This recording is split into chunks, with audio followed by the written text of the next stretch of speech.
Hey everyone, welcome back to my channel. Love contract का next episode लेकर आई हूँ। प्लीज़ चैनल को सब्सक्राइब करना, लाइक करना एंड कमेंट करके बताना ये एफएफ कैसा लग रहा है आप सबको। पिछले एपिसोड में हमने देखा था हमारे तीनों कपल्स के वेडिंग नाइट, जो बहुत ही अच्छे से बीता था। नेक्स्ट डे उनका रिसेप्शन था। रिसेप्शन में सभी ने एंजॉय किया। रिसेप्शन ख़त्म होने के बाद सभी अब चाइना लौटने का तैयारी कर रहे थे। विंग का तो मन ही नहीं था यहाँ से जाने का। ये जगह इतना अच्छा है, लेकिन उसे जाना ही होगा। उसका क्लासेस शुरू होने वाला है, इसलिए उसे जाना है। वो अपने क्लासेस को, अपने प्रैक्टिस को मिस नहीं कर सकता। यही सेम हालत सभी का था। सभी के पास काम थे, तो यहाँ पर और रुक नहीं सकते थे, कोई भी और नहीं रुक सकते थे। सब ने डिसाइड किया कि नेक्स्ट हॉलीडे वो सब यहीं पर मनाएंगे। तब और भी ज़्यादा मज़ा आएगा, क्योंकि तब कोई गेस्ट नहीं होंगे। सब बहुत इन्जॉय कर पाएंगे, क्योंकि सारे कपल्स मिलकर आएंगे और इन्जॉय करेंगे। ये सुनकर तो विंग निये हुए सांग बहुत ज़्यादा एक्साइटेड हो गया था। यानली भी खुश थी, जियांग चंग भी खुश था। अब सब चाइना लौट चुके थे। लगभग 1 महीना बीत चुका था चाइना आए हुए। विंग वांगजी के शादी का भी 1 महीना हो चुका था। साथ में और 2 जो कपल्स थे उनके भी 1 महीना कंप्लीट हो चुका था। विंग इन 1 महीने में कुछ ज़्यादा ही बिजी था। एक मेडिकल स्टूडेंट का लाइफ बिल्कुल भी आसान नहीं होता है। पढ़ाई तो पढ़ाई, उसके साथ हर रोज़ मरीज़ों को देखने जाना, चेकअप करना, अलग अलग क्लासेस करना। साथ में विंग बहुत इंटेलिजेंट है। उसके सारे प्रोफेसर्स उसे बहुत ज़्यादा प्यार करते हैं, इसलिए आए दिन उसे किसी न किसी ऑपरेशन में बुलाया जाता है असिस्ट करने के लिए। विंग भी चला जाता है, क्योंकि ये सीखने का मौका हर किसी को नहीं मिलता। ऐसे जो प्रोफेशनल्स डॉक्टर हैं उनके साथ असिस्ट करने का मौका महीने में 2-3 बार ही एक एक स्टूडेंट को मिलता है, हर रोज़ नहीं मिलता। उस जगह विंग को आए दिन मिल जाता है ये मौका, तो विंग क्यों इस मौके को हाथ से गंवाए। इसलिए विंग जी जान लगा देता है। पूरा दिन मेडिकल कॉलेज में बिताने के बाद विंग जब घर आता है, तो सबका वो फेस देखकर ना उसका पूरा जो थकावट है वो कहीं गायब हो जाता है, क्योंकि अंकल विंग के लिए इंतज़ार करते हैं। जियांग चंग भी तो है, एक बिग ब्रदर की तरह जियांग चंग भी विंग का बहुत अच्छे से ध्यान रखता है। विंग अकेला स्टूडेंट है, बाकी तो जियांग चंग और शिचनगा और वांगजी वो तीनों ही ऑफिस में काम करते हैं। तो विंग को ज़्यादा ही पैम्पर किया जाता है लैन फैमिली में। आज विंग कुछ ज़्यादा ही थका हुआ है, लेकिन उसके अंदर एक्साइटमेंट अलग लेवल का है, क्योंकि आज उसके डैड आने वाले हैं। शादी के बाद चाइना लौटकर ही विंग चाहता था अपने मॉम से मिलना, इसलिए वो लंदन जाना चाहता था। बट उसके डैड ने उसे मना कर दिया और कहा नहीं, विंग यहीं पर रहे। मिस्टर वी ही अपना सारा बिजनेस समेट कर चाइना लेकर आ जाएंगे। जब विंग चाइना में है तो वो लंदन में रह के क्या करेंगे। मिस्टर वी को पहले लगा था ये ज़्यादा दिनों का काम नहीं होगा, मतलब 15 दिन में हो जाएगा, बट 15 दिन 1 महीने में बदल गया था। विंग बहुत ज़्यादा इम्पेशेंट हो रहा था। वो हर रोज़ अपने डैड को कॉल करता था और बातें करता था और कहता था, डैड अब कब आने वाले हो, क्या आपको और टाइम लगेगा? अगर आपको और टाइम लगेगा तो मैं मॉम से मिलकर आता हूँ, फिर आप टाइम लेकर आ जाना। बट मिस्टर वी ने कहा नहीं, हम आते हैं, फिर तुम अपने मॉम से जितना चाहो उतना मिल सकते हो। विंग तो ये भी चाहता था उसके डैड और मॉम लैंड फैमिली के हाउस में रहे, लेकिन मिस्टर वी ने एकदम मना कर दिया। वो अपने बेटे के ससुराल में नहीं रहना चाहते। उन्होंने एक बड़ा सा विला खरीदा था और उस विला को विंग ने अपने मनपसंद तरीके से सजाया था। ये जिम्मा विंग के ऊपर दिया था मिस्टर वी ने, और विंग ने इसे अच्छे से सजाया था एकदम अपने मनपसंद तरीके से, क्योंकि ये उसका घर है ना। तो विंग जैसे ही लैन हाउस आया, उसने देखा कि सब रेडी है। आज वांगजी भी जल्दी घर आ गया था, बस विंग के आने का ही इंतज़ार था। विंग जल्दी से अपना बैग लेकर ऊपर दौड़ता है। सब विंग को देखता है कि विंग कितना एक्साइटेड है। होना भी चाहिए, वो पहली बार अपनी मॉम को देखने वाला है। उसने जन्म के बाद से अपनी मॉम को कभी देखा ही नहीं, तो उसके अंदर एक्साइटमेंट होना लाजमी है। विंग जल्दी फ्रेश होता है और कंफर्टेबल क्लोथ पहन लेता है और नीचे आ जाता है। फिर लैन शिचैन, जियांग चंग, वांगजी, विंग और अंकल 5 निकल पड़ते हैं। विंग के डैड आज दोपहर को ही अपने वाइफ के साथ विला में आ चुके हैं। विंग नर्वस था, बहुत ज़्यादा नर्वस था। वो जानता था कि दोपहर को ही उसके डैड और मॉम आ चुके हैं। वो चाहता था, उसने आज सुबह ही अपने डैड को कहा था कि मैं आपको रिसीव करने जाऊंगा एयरपोर्ट, बट मिस्टर वी ने मना किया और बोला नहीं, तुम अपना क्लासेस करो। पता नहीं कैसे मिस्टर वी को विंग के हर एक डिटेल्स के बारे में पता होता है। पहले तो विंग बहुत ज़्यादा हैरान हुआ करता था, बट बाद में विंग ने रियलाइज़ किया कि वांग जी और मिस्टर वी मतलब उसके डैड के अंदर कोई फ़र्क नहीं है। इन दोनों के पास बेशुमार ताकत है और ये अपने आसपास जितने भी लोग हैं ना, उनका हर एक डिटेल्स अपने पास रखते हैं। सबसे इम्पॉर्टेंट, ये लोग जिससे प्यार करते हैं वो क्या कर रहा है, कब कर रहा है, कैसे कर रहा है, सब उनको पता होता है। तो विंग का भी डेली रूटीन मिस्टर वी को पता हो। मिस्टर वी ने विंग को साफ साफ कहा था कि आज का ऑपरेशन बहुत इंपॉर्टेंट है, तो तुम उसे असिस्ट करो, इसमें तुम ज़्यादा सीख पाओगे, तुम ज़्यादा चिंता मत करो। मॉम अभी ठीक है, बस वो होश में नहीं है, तुम आओगे तो वो होश में भी आ जाएंगी। विंग ना चाहते हुए भी अपने डैड के कहे गए शब्दों को मना नहीं कर पाया। सच में आज का केस बहुत ज़्यादा डिफ़िकल्ट था। विंग को आज बहुत कुछ सीखने को मिला था। एक पल के लिए तो ऑपरेशन थिएटर में उसे ऐसा लगा कि उसका दिल बाहर आ जाएगा, इतना क्रिटिकल सिचुएशन हो गया था। बट सीनियर डॉक्टर्स ने कितने अच्छे तरीके से सिचुएशन को संभाला था। उनके चेहरे पर बिल्कुल भी घबराहट नहीं था। जहाँ पर विंग घबराहट के मारे उसका हाथ पैर कांप रहा था। एक सीनियर डॉक्टर ने विंग को नर्वस होते हुए देखा तो उन्होंने विंग को डांट भी दिया था ओटी में। उन्होंने कहा कि ऐसे नर्वस होने से कुछ नहीं जाएगा, जितना तुम नर्वस हो जाओगे उतना ही पेशेंट का लाइफ रिस्क हो जाएगा, अपने आप को संभालो। अगर डॉक्टर को अपने ऊपर भरोसा होगा और वो अपने आप को संभाल सकता है तो वो पेशेंट के लाइफ रिस्क को थोड़ा सा कम कर सकता है। समझ में आया? विंग ने अपना सर हाँ में हिला दिया था और उसने फिर से खुद को संभाल लिया था। विंग वो सब याद कर रहा था और कार में बैठा हुआ था। लगभग 10 मिनट के अंदर वो विंग के डैड की विला के सामने खड़े थे। विला आलीशान था, बहुत बड़ा था। ऑब्वियसली मिस्टर वी यहाँ पर रहने वाले थे उनके फैमिली के साथ, तो ये विला बहुत आलीशान होना ही था। विला के सामने, विला के अंदर बहुत सारे गार्ड्स थे जो विंग को एकदम बहुत ज़्यादा ही रिस्पेक्ट करते हैं, क्योंकि वो उनका एक लौता यंग मास्टर है। विला के सामने विंग कार से बाहर आया। उसका हाथ पैर कांप रहा था। अभी तक जो वो इतना ज़्यादा एक्साइटेड हो रहा था ना, लेकिन विला के सामने आते ही उसका हाथ पैर कांप रहा था। वो नर्वस हो रहा था। उसे पता है उसकी मॉम कोमा में है, बट फिर भी उसे नर्वसनेस फील हो रहा था, इमोशनल फील हो रहा था, रोना आ रहा था। विंग को ऐसे देखकर वांग जी ने विंग को अपनी बाहों में पकड़ा और बोला, काम डाउन विंग, चलो आगे चलो। वांग जी विंग को ये कहते हुए विला के अंदर लेकर गया। विला में बहुत सारे सर्वेंट्स थे जो विंग को देख रहे थे और बो कर रहे थे। ड्राइंग रूम में मिस्टर वी बैठे हुए थे। उन्होंने विंग को देखा और वो उठकर खड़े हो गए। विंग जल्दी से अपने डैड के पास गया और उन्हें गले लगा लिया। मिस्टर वी ने भी विंग को बहुत ही प्यार से गले लगाया और उन्होंने विंग के फोरहेड पर किस किया और पूछा, विंग कैसा है? विंग हंस पड़ा। उसने कहा, ओफो डैड, हम हर रोज़ तो बात करते थे, आज भी हमने बात किया है डैड, तो फिर आप पूछ क्यों रहे हो कि मैं कैसा हूँ? मिस्टर वी विंग के कहे गए शब्दों को सुनकर हंस पड़े। वो विंग के सर पर अपना हाथ फेरते हैं और कहते हैं, तुम अभी छोटे हो विंग, तुम नहीं समझोगे। जब तुम बूढ़े हो जाओगे और जब तुम्हारे बच्चे तुम्हारे पास आएंगे तब तुम्हें समझ आएगा कि मैं ये सवाल क्यों कर रहा हूँ कि तुम कैसे हो। विंग को थोड़ा शर्म आया। उसने कुछ कहा नहीं, बट दूसरे पल उसने कहा, डैड मॉम कहाँ हैं? मिस्टर वी ने एक रूम की तरफ इशारा किया जो ऊपर है। उन्होंने कहा, वहाँ पर है तुम्हारी मॉम, जाओ अपने मॉम के पास जाओ। विंग जाने से पहले एक बार वांग जी की तरफ, अंकल की तरफ, शिचनगा की तरफ, सब की तरफ देखता है। सब ने अपना सर नोट किया था। फिर विंग दौड़ के ऊपर चला गया उस रूम में। मिस्टर वी चांग से विंग को जाते हुए देखते हैं और फिर बाकी सब की तरफ देखते हुए कहते हैं, प्लीज़ सब बैठिए।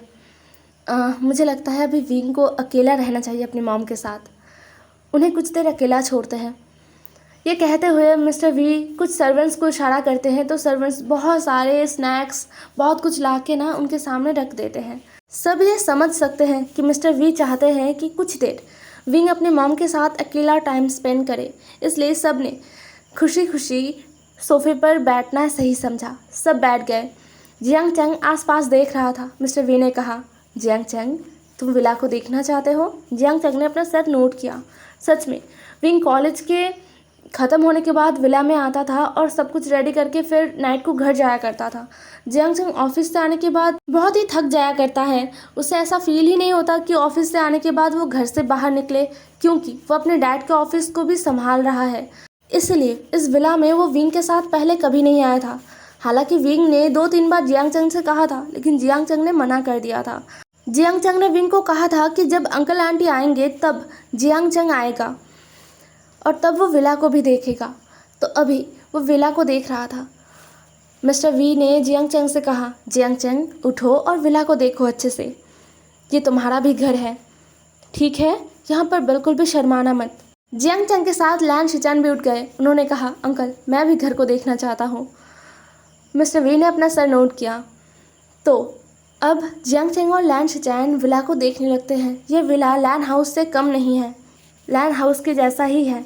सिर्फ इतना सा ही फ़र्क है कि लैन हाउस बहुत पुश्तों का है, मतलब बहुत पुराना हाउस है, बट ऑब्वियसली उसे बहुत अच्छे से मेंटेन किया जाता है, उसे बहुत अच्छे से केयर किया जाता है, इसलिए वो आज भी एकदम नए जैसा है। और ये विला न्यू बना है, इसलिए बस इतना सा ही फ़र्क है और कुछ नहीं।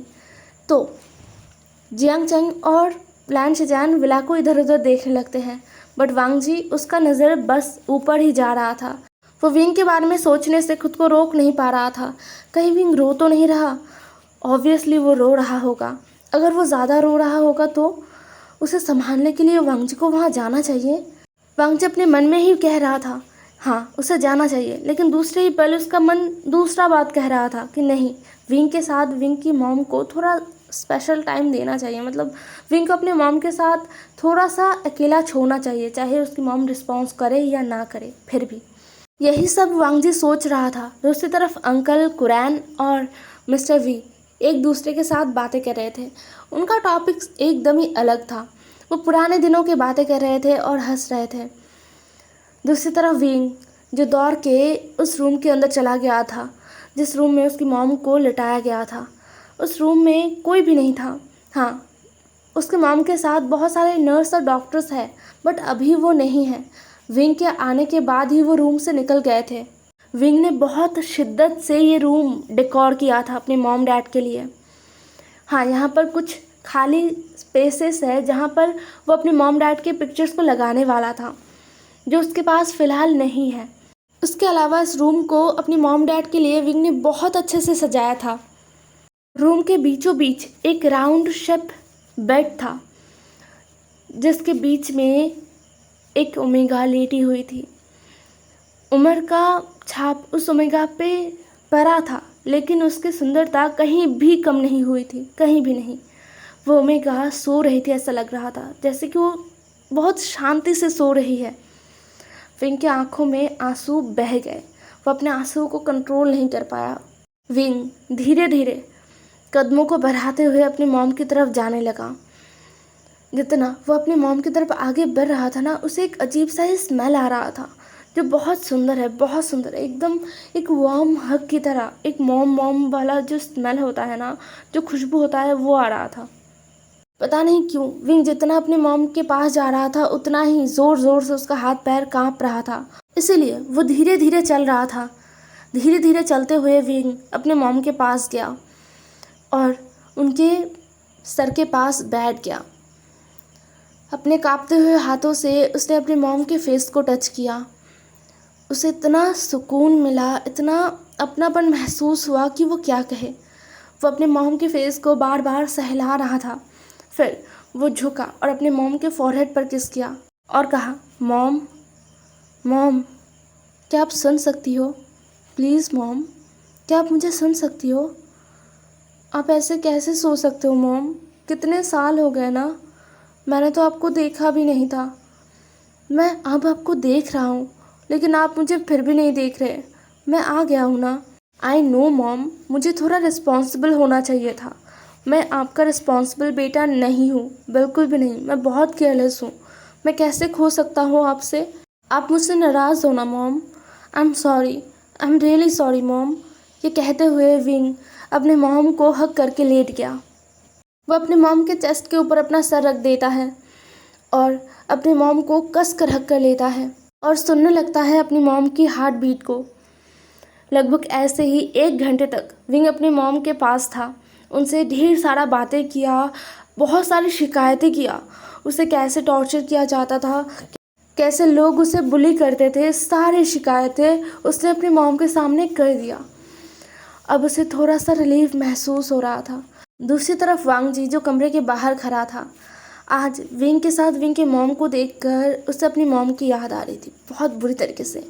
वांग जी विंग के लिए बहुत खुश है, बहुत ज़्यादा खुश है। एटलीस्ट विंग को तो अपनी मॉम और डैड का प्यार मिलेगा, चाहे देर से ही सही मिलेगा। तो इसलिए वांग जी अपने दुख में भी हंस रहा था, विंग के लिए खुश हो रहा था।